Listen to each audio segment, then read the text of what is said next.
Hi students. आज का हमारा टॉपिक है working stress method basics and limit state method basics. तो सबसे पहले हम देखते हैं वर्किंग स्ट्रेस मेथड क्या है, इसकी फिलॉसफी क्या है, इसको हम समझते हैं। जैसा कि स्क्रीन पे आप देख रहे हैं, it assumes that both the steel reinforcement and concrete act together and are perfectly elastic at all stages. तो डब्ल्यूएसएम या वर्किंग स्ट्रेस मेथड के अंदर सबसे पहले ये माना गया है कि स्टील रेनफोर्समेंट और कंक्रीट एक साथ काम करते हैं और सारी स्टेजेस में ये क्या है, परफेक्टली इलास्टिक है, कोई प्लास्टिक कंडीशन इसके अंदर नहीं आती। दूसरा, देखिए इसमें स्टील और कंक्रीट को एक साथ एक्ट होता हुआ माना गया है, लेकिन आप जानते हैं कि मॉडुलस ऑफ इलास्टिसिटी स्टील की अलग होती है और कंक्रीट की अलग होती है। तो उस केस में जो भी स्ट्रेसेस होगी वो भी क्या होगी, अलग अलग होगी, क्योंकि स्ट्रेस हम जानते हैं फ्रॉम हुक्स लॉ हम जानते हैं sigma equal to E into E, है ना। तो जो स्ट्रेसेस है वो किस पे डिपेंड करिए, डायरेक्टली आपके, देखिए स्ट्रेन वही रहनी है। स्ट्रेन का जो वेरिएशन होता है वो होता है आपका इस टाइप से, लीनियर वेरिएशन होता है आपका स्ट्रेन का। यदि मैं बनाऊँ तो इस टाइप से स्ट्रेन का वेरिएशन होता है आपका, जैसा कि आप देख पा रहे हैं सामने स्क्रीन पे, है ना। तो ये स्ट्रेन का वेरिएशन है। तो ऊपर वाला कंप्रेशन में रहता है, नीचे वाला टेंशन में रहता है, एक सिंपली सपोर्टेड बीम के लिए। तो स्ट्रेन वही रहेगी, क्योंकि जो भी आपका खिंचाव होगा या कंप्रेशन होगा वो क्या रहेगा, सेम रहेगा। लेकिन स्ट्रेस है वो कंक्रीट में अलग होगी और स्टील में अलग होगी, वो डिपेंड करेगी इनके मॉडुलस ऑफ इलास्टिसिटी पे। तो यदि आपको स्टील में स्ट्रेस निकालनी है तो वो डिफरेंट होगी और कंक्रीट में डिफरेंट होगी। क्यों? क्योंकि इनकी दोनों का मॉडुलस ऑफ इलास्टिसिटी क्या है, अलग अलग है। ध्यान रखिएगा ये बात, है ना। तो उसको निकालने के लिए डब्ल्यूएसएम में वर्किंग स्ट्रेस मेथड में एक मॉडुलर रेशियो काम में लिया जाता है। ठीक है, जैसा कि आप स्क्रीन पे देख रहे हैं, एक मॉडुलर रेशियो काम में ले लिया जाता है। ठीक है, तो मॉडुलर रेशियो होता है जो एम, इसको एम से शो किया जाता है, M equal to modulus of elasticity of steel upon modulus of elasticity of concrete. तो और वैसे कोड इसको एक कॉमन फार्मूला से अपन और बताता है 280 अपॉन 3 सिग्मा सीबीसी से, और बताता है जो कि लॉन्ग टर्म क्रीप इफेक्ट्स को ध्यान में रखते हुए पूरा का पूरा आपको मॉडुलर रेशियो बताया हुआ है। तो एक तो इसमें मॉडुलर रेशियो काम में लेना पड़ेगा, दूसरा एक साथ एक्ट करते हुए हैं स्टील और कंक्रीट आपका, और ये दोनों हर स्टेज पे क्या है, इलास्टिक इनको माना गया है। इसकी जो फिलॉसफी है वो ये है कि जो भी आपकी वर्किंग स्ट्रेस है, जो भी अभी एट प्रेजेंट में आपके स्ट्रक्चरल मेंबर में, चाहे बीम है, कॉलम है, स्लैब है, कुछ भी है, जो भी वर्किंग स्ट्रेस है वो परमिसिबल स्ट्रेस से क्या होना चाहिए, कम होना चाहिए। और परमिसिबल स्ट्रेस कैसे निकालते हैं, अल्टीमेट या yield stress upon factor of safety. मतलब जैसे स्टील आप ले रहे हैं, Fe415 ले रहे हैं, तो Fe415 तो इसकी क्या हो गई, यील्ड स्ट्रेस हो गई, यील्ड स्ट्रेस, और अपॉन कुछ भी आप फैक्टर ऑफ सेफ्टी इसके अंदर लगा सकते हैं। ये अलाउबल या परमिसिबल स्ट्रेसेस आपको IS 456 के अनेक्स बी में मिलेगी, है ना। अनेक्स बी में पूरा का पूरा WSM बताया हुआ है। तो ये दो चीज़ें इसके अंदर मेन है कि किसी भी कंडीशन पे वर्किंग स्ट्रेसेस परमिसिबल स्ट्रेसेस से कम होनी चाहिए। ठीक है, और जो परमिसिबल अलाउबल स्ट्रेस है उसको निकालने का तरीका ये है जो आप सामने स्क्रीन पे देख रहे हैं। ठीक है, ये हो गया। और ये और वो इसके अंदर माना जाता है tensile stresses are taken up only by the reinforcement and not by the concrete, है ना।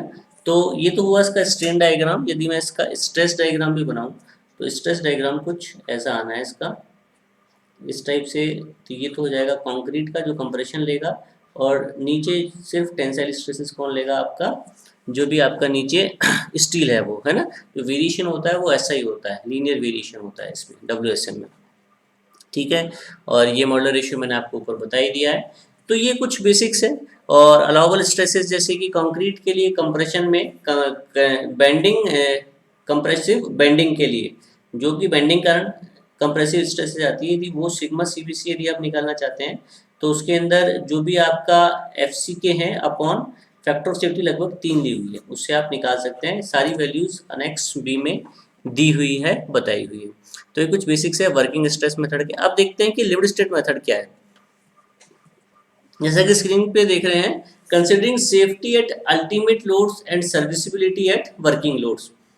लिमिट स्टेट मेथड का बेसिक क्या है, पहली बात तो कि जो अल्टीमेट लोड्स होगा स्ट्रक्चर पे, जो भी अल्टीमेट लोड्स आएंगे उस पर आपका स्ट्रक्चर क्या होना चाहिए, सेफ होना चाहिए। तो अल्टीमेट लोड्स कैसे माना जाता है, जो भी वर्किंग लोड है उसका 1.5 या जो भी लोड फैक्टर है उससे मल्टीप्लाई कर दिया जाता है।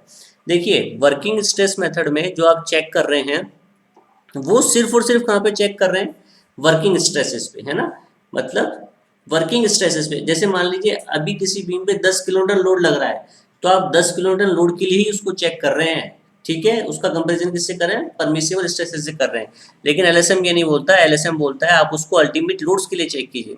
तो अल्टीमेट लोड जो भी वर्किंग लोड या सर्विस लोड है उससे यदि आपको अल्टीमेट लोड निकालना है तो सिंपल सा हम क्या करते हैं, डब्ल्यू यदि आपको निकालना है तो एक लोड फैक्टर होता है, लोड फैक्टर इनटू जो भी आपका सर्विस लोड है, ठीक है, उससे आप क्या कर देते हैं, उसको मल्टीप्लाई कर देते हैं। मतलब आप लोड को क्या कर रहे हैं, बढ़ा रहे हैं, बढ़ा के देख रहे हैं, चेक कर रहे हैं, थोड़ा सा एक्स्ट्रा लेके उसको चेक कर रहे हैं कि अल्टीमेट कंडीशन पे जब लोड बहुत ज़्यादा हो जाएगा तो क्या ये सेफ रहेगा। और सर्विसिबिलिटी कहाँ पे चेक कर रहे हैं, सिर्फ वर्किंग लोड्स पे। जबकि वर्किंग स्ट्रेस मेथड में जो आप स्ट्रेंथ का चेक कर रहे थे, जो सेफ्टी चेक कर रहे थे, वो सिर्फ कहाँ कर रहे थे, आप वर्किंग लोड्स पे कर रहे थे। यहाँ जो सेफ्टी का चेक कर रहे हैं वो आप कर रहे हैं अल्टीमेट लोड्स पे, और साथ में सर्विसिबिलिटी चेक कर रहे हैं कहाँ पर, वर्किंग लोड्स पे। सर्विसिबिलिटी का क्या मतलब है, सर्विसिबिलिटी का मतलब है कि आपका एक तो होता है डिफ्लेक्शन, सर्विसिबिलिटी में चीज आती है, एक आता है आपका क्रैक बिट्स, और भी जैसे कि यहाँ पे लिखा हुआ है ये रहा, डिफ्लेक्शंस, क्रैक बिट्स, देखिए ये रहा deflections, crack bits, vibration etcetera, है ना। तो इनको चेक करेंगे आप कहाँ पर, सर्विस लोड्स पे। मतलब जब आप serviceability, limit state of serviceability check करेंगे उस केस में कोई लोड फैक्टर आप काम में नहीं लेंगे। यदि लोड 10 किलोमीटर है तो 10 किलोमीटर नहीं लेंगे, लेकिन सेफ्टी के लिए लोड फैक्टर से 10 किलोमीटर को मल्टीप्लाई करेंगे। अब बात होती है कि देखिए लिमिट स्टेट मेथड 3-4 टाइप के होते हैं, है ना। तो ऑल ओवर वर्ल्ड कई कोर्स अलग अलग टाइप से लिमिट स्टेट मेथड को अप्लाई करते हैं, ठीक है। लिमिट स्टेट ऑफ स्ट्रेंथ को स्पेशली, या लिमिट स्टेट ऑफ कोलैप्स को। उसमें पहला होता है मल्टीपल सेफ्टी फैक्टर फॉर्मेट, दूसरा होता है load and resistance factor format, जिसे एलआरएफटी फॉर्मेट भी बोला जाता है, और थर्ड वन है पार्शियल सेफ्टी फैक्टर फॉर्मेट, जो कि अपना इंडियन कोड इसको अडॉप्ट करता है, अपना इंडियन कोड अडॉप्ट करता है पार्शियल सेफ्टी फैक्टर फॉर्मेट। ये पार्शियल सेफ्टी फैक्टर क्यों बोला है, क्योंकि इसमें क्या होता है, मटेरियल के लिए भी आप सेफ्टी फैक्टर काम में ले रहे हैं, साथ में लोड के लिए एक लोड फैक्टर काम में ले रहे हैं, वो भी सेफ्टी फैक्टर की तरह ही काम कर रहा है। तो इसके अंदर जो भी डिजाइन स्ट्रेंथ होनी चाहिए, वो डिजाइन स्ट्रेंथ पहली बात तो कैलकुलेट कैसे करेंगे, एनहांस्ड लोड के लिए। देखिए ये क्यू तो क्या है, आपका सर्विस लोड है, और ये क्या है, लोड फैक्टर है, गामा आई एफ जो यहाँ पे लिखा हुआ है इस तरह से। मतलब जो भी सर्विस लोड है पहले तो उसको बढ़ा दिया जाएगा सेफ्टी के लिए। ये बात किसके लिए बता रहा हूँ मैं आपको, ultimate limit state of strength. LSM में दो पार्ट होते हैं, एक तो स्ट्रेंथ को चेक करना, एक उसकी सर्विसिबिलिटी को चेक करना। सर्विसिबिलिटी जैसे कि deflection, vibration, crack width etcetera. तो सबसे पहले तो लिमिट स्टेट ऑफ सेफ्टी की बात करते हैं। उसमें आपकी जो भी डिजाइन स्ट्रेंथ होनी चाहिए, जो भी डिजाइन स्ट्रेंथ आप कैलकुलेट करेंगे वो एनहांस्ड लोड के लिए करेंगे, पहली बात तो। और मतलब डिजाइन स्ट्रेंथ एनहांस्ड लोड के लिए जो भी आप स्ट्रेंथ चेक कर रहे हैं उससे क्या होनी चाहिए, ज़्यादा होनी चाहिए। तो डिजाइन स्ट्रेंथ निकालते समय हम मटेरियल की जो स्ट्रेंथ है उसको भी कम कर देंगे, एक partial safety factor gamma M से डिवाइड करके, जैसे कि आप यहाँ पे देख पा रहे हैं। जो भी अल्टीमेट स्ट्रेंथ है अपॉन एक पार्शियल सेफ्टी फैक्टर अपन काम में लेने वाले हैं उसके लिए। तो मतलब यहाँ पे आप लोड भी बढ़ा रहे हैं, मटेरियल की स्ट्रेंथ भी क्या कर रहे हैं, कम कर रहे हैं। तो इस प्रकार से आप एलएसएम और डब्ल्यूएसएम में अंतर समझ गए होंगे। देखिए अब देखिए ये जो डिफ्लेक्शन है, अब आपके दिमाग में एक सवाल हो रहा होगा, क्या डब्ल्यूएसएम में ये चीज़ चेक नहीं हो रही। हाँ जी चेक हो रही है, लेकिन इनडायरेक्टली चेक हो रही है। इनडायरेक्टली कैसे चेक हो रही है, डब्ल्यूएसएम में आपने जो परमिसिबल स्ट्रेसेस है वो काफ़ी कम रखे हैं। जैसे कि एलएसएम में आप कंक्रीट की जो परमिसिबल स्ट्रेसेस होती है बेंडिंग कंप्रेशन में 0.447 एफसीके होती है आपकी, है ना। और लगभग FCK/3 होती है आपकी डब्ल्यूएसएम में, ये तो होती है आपकी एलएसएम में। और FCK/3 या इसको मैं बोल दूँ 0.33 FCK, ये होती है आपकी किसमें, डब्ल्यूएसएम में, ठीक है। तो डब्ल्यूएसएम में आप क्या कर रहे हैं, परमिसिबल स्ट्रेसेस पहले से कम ले रहे हैं। मान लीजिए कि कोई कंक्रीट है जिसकी एफसीके की वैल्यू 20 है ना। तो डब्ल्यूएसएम में तो उसकी अलाउबल स्ट्रेस होगी 7, है ना, और जो LSM में उसकी होगी 0.447, मतलब 0.5, तो है ना, तो मतलब 5, 0.5 मीन्स 10। तो WSM में आप जो परमिसिबल स्ट्रेसेस है क्या कर रहे हैं, पहले से ही कम ले रहे हैं। तो मतलब मान लीजिए कि आपका जो डिज़ाइन होगा स्ट्रक्चर, वो परमिसिबल स्ट्रेसेस के हिसाब से ही होगा। तो आप मतलब जैसे ही आप डिज़ाइन करेंगे कागज़ पे, तो उस समय जैसे ही कोई स्ट्रेस, कंक्रीट की स्ट्रेस 7 से ऊपर चल जाएगी, तो आप कंक्रीट को फेल मानेंगे। नहीं, कंक्रीट को फेल मानेंगे किसमें, WSM में। लेकिन LSM में क्या होगा, कंक्रीट को आप फेल कब तक नहीं मानेंगे, जब तक उसकी वैल्यू क्या नहीं पहुंच जाती, 10 नहीं पहुंच जाती। समझ रहे हैं, मतलब LSM में जो परमिसिबल स्ट्रेसेस है वो क्या है, ज़्यादा है। मतलब LSM में आप सेक्शन का ज़्यादा यूज़ कर सकते हैं, है ना। तो उस केस में क्या होगा भाई, आपने जब ज़्यादा स्ट्रेस आने ही नहीं दी, तो ना तो क्रैक्स आने हैं, ना ही क्या आने हैं, ज़्यादा लोड आने हैं। स्ट्रेस मतलब लोड, स्ट्रेस किससे रिलेटेड है, लोड से रिलेटेड है। स्ट्रेस यदि आप कम पहले ही मान के चल रहे हैं, तो लोड भी क्या आना है, कम ही आना है। जबकि WSM में क्या आता है, स्ट्रेसेस ज़्यादा आती है। लेकिन WSM में हम जो deflection, vibration, crack width etcetera को डायरेक्टली कंट्रोल करते हैं लिमिट स्टेट ऑफ सर्विसिबिलिटी के थ्रू। जबकि WSM में हम इनडायरेक्टली कंट्रोल कर रहे हैं परमिसिबल स्ट्रेसेस को क्या करके, कम करके। तो ये दो डिफरेंस है WSM में और LSM में। तो मेरे ख्याल से आप लोग समझ गए होंगे। इसको थोड़ा और आसान शब्दों में यदि मैं बताऊं, तो इसको आप ऐसे मान लीजिए कि मान लीजिए आप है, और आपकी लड़ाई हो गई किसी से, है ना। और एक आपका पड़ोसी है जो आपकी स्ट्रेंथ मान के चल रहा है 10, ठीक है। और एक दूसरा पड़ोसी जो आपकी स्ट्रेंथ मान के चल रहा है 7। जैसे कि आप यहाँ है, देखिए मान लीजिए एक पड़ोसी तो आपकी स्ट्रेंथ मान के चल रहा है 10, एक पड़ोसी मान के चल रहा है 7, है ना। तो भाई जो 10 मान के चल रहा है आपकी स्ट्रेंथ, वो आपसे लड़ाने के लिए 10 लोग लाएगा।